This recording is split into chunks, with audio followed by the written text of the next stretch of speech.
Aloha, welcome to the Sports Medicine Clinic. My name is Dr. Joshua Peiper, and today I am going to demonstrate a self-myofascial release technique for the psoas. The psoas is a hip flexor muscle, but it also stabilizes the low back or lumbar vertebrae when moving and lifting objects. When the psoas is dysfunctional, it can cause debilitating back pain that gets more intense when you try to stand upright from a bent over or seated position. When dysfunctional, the psoas will also inhibit or shut off the glute max, preventing it from firing on time during walking and running. To achieve the ischemic compression component of this technique, we are going to locate myofascial trigger points or tender areas within the psoas and apply direct pressure into those tender areas with the lacrosse ball for 20 to 30 seconds. To achieve the self-myofascial release component of this technique, we are going to apply direct force into the psoas for 1 to 2 minutes. It is important to note that the psoas lies just lateral or to the outside of the midline of a neurovascular bundle that includes the nerve, artery, and vein.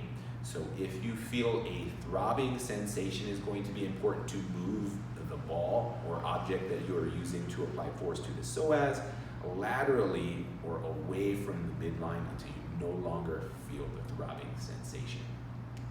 To locate the psoas, first you're going to locate the belly button.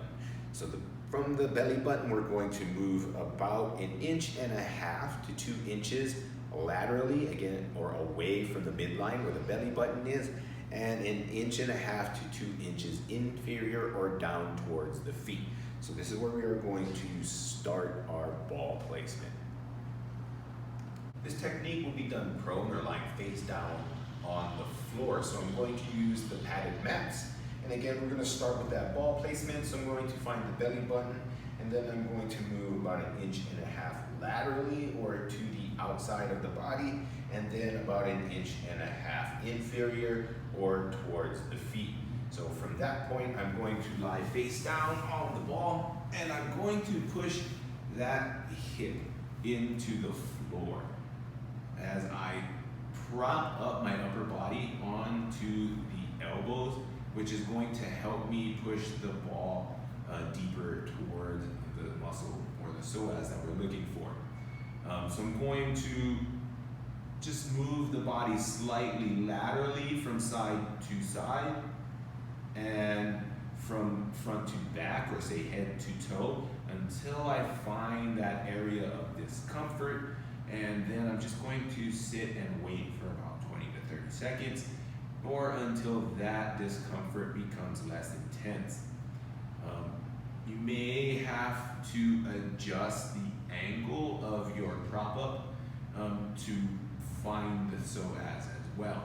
So again, once 20 to 30 seconds has elapsed, I'm going to move again laterally, left to right, and then also head to toe to find another tender area. And then I'm going to maintain force in that area for another 20 to 30 seconds. Once that becomes less intense, again, I'm going to move just slightly, trying to locate another tender area.